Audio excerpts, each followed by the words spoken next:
তোমরা যারা এবছরে মাধ্যমিক ও উচ্চ মাধ্যমিক পরীক্ষা দিতে চলেছো তাদের জন্য আমরা প্র্যাকটিস সেট পর্ব শুরু করেছি।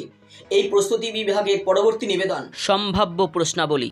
আজ থাকছে উচ্চ মাধ্যমিকের ইতিহাস বিষয়ের কিছু প্রশ্ন। আমাদের লক্ষ্য থাকবে আমাদের এই ভিডিওর প্রশ্নগুলির সঙ্গে পরীক্ষার প্রশ্নপত্র একেবারে মিলিয়ে দেওয়া, এবং সেই লক্ষ্যেই আমাদের এই প্রয়াস। নম্বর বিভাজনের তালিকাটি একটু দেখে নাও। কোন বিভাগ থেকে কয়টি প্রশ্ন লিখতে হয়।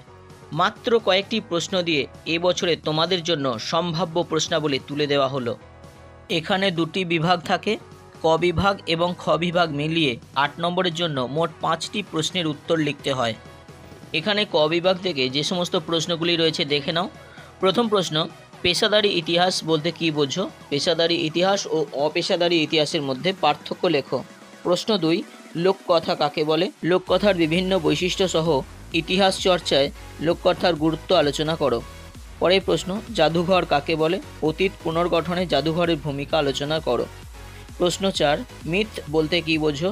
মিথ ও কিংবদন্তির মধ্যে পার্থক্য নির্দেশ করো।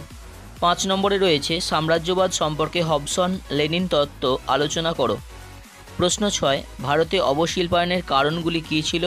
ভারতে অর্থনীতির উপর এর প্রভাব আলোচনা করো। প্রশ্ন 7, পলাশির যুদ্ধ ও বক্সারের যুদ্ধের ফলাফলের মধ্যে পার্থক্য আলোচনা করো। পরের প্রশ্ন, চিরস্থায়ী বন্দোবস্তের প্রধান শর্তগুলি কী ছিল? ভারতীয় অর্থনীতিতে এর প্রভাব কী ছিল? 9 নম্বরে রয়েছে সমাজ সংস্কারক হিসেবে রাজা রামমোহন রায়ের অবদান আলোচনা করো। পরের প্রশ্ন, আলিগড় আন্দোলনের সংক্ষিপ্ত বিবরণ দাও। তারপরেরটা রয়েছে ব্রিটিশ শাসনে ভারতে আদিবাসী ও দলিত সম্প্রদায়ের আন্দোলনের বিবরণ দাও। পরের প্রশ্ন, ভারতে রেলপথ প্রবর্তনের উদ্দেশ্য ও প্রভাব আলোচনা করো। তারপরে রয়েছে বাংলায় নবজাগরণের প্রকৃতি আলোচনা করো এবং এর সীমাবদ্ধতা কী ছিল। পরের প্রশ্ন, নানকিং ও তিয়েনসিনের সন্ধির মূল শর্তগুলি আলোচনা করো। পরীক্ষার্থীরা, তোমরা এই প্রশ্নগুলি খাতায় তুলে নাও এবং বারবার প্র্যাকটিস করো। তোমার প্রস্তুতি একমাত্র তোমাকেই তোমার নিজের লক্ষ্যে পৌঁছে দেবে। এবার খ বিভাগ থেকে যে সমস্ত প্রশ্নগুলি 8 নম্বরের জন্য দেখে যাবে। প্রথম প্রশ্ন, রাওলাট আইনের উদ্দেশ্য কী ছিল? গান্ধীজি কেন এই আইনের বিরোধিতা করেছিলেন? প্রশ্ন 2, লখনৌ চুক্তির শর্তাবলী উল্লেখ করো। এই চুক্তির গুরুত্ব আলোচনা করো।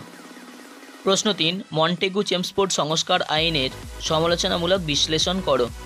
পরের প্রশ্ন, ট্রুম্যান নীতি ও মার্শাল পরিকল্পনা সম্পর্কে আলোচনা করো। 5 নম্বরে রয়েছে 1919 এর ভারত শাসন আইনের বৈশিষ্ট্য ও ত্রুটিগুলি আলোচনা করো। প্রশ্ন 6, 1942 খ্রিস্টাব্দের ভারত ছাড়ো আন্দোলন সম্পর্কে বিস্তারিত আলোচনা করো। পরের প্রশ্ন, জোট নিরপেক্ষ আন্দোলন সম্পর্কে আলোচনা করো।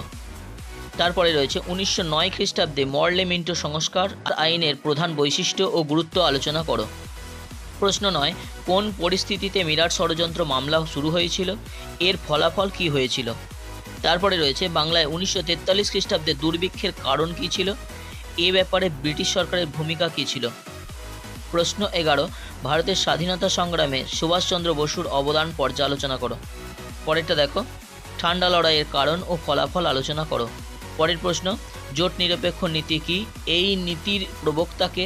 জোট নিরপেক্ষ নীতি গ্রহণের কারণগুলি কী ছিল? শেষ প্রশ্ন, উপনিবেশীকরণ বলতে কী বোঝো? এর সামাজিক, রাজনৈতিক ও অর্থনৈতিক তাৎপর্য ব্যাখ্যা করো।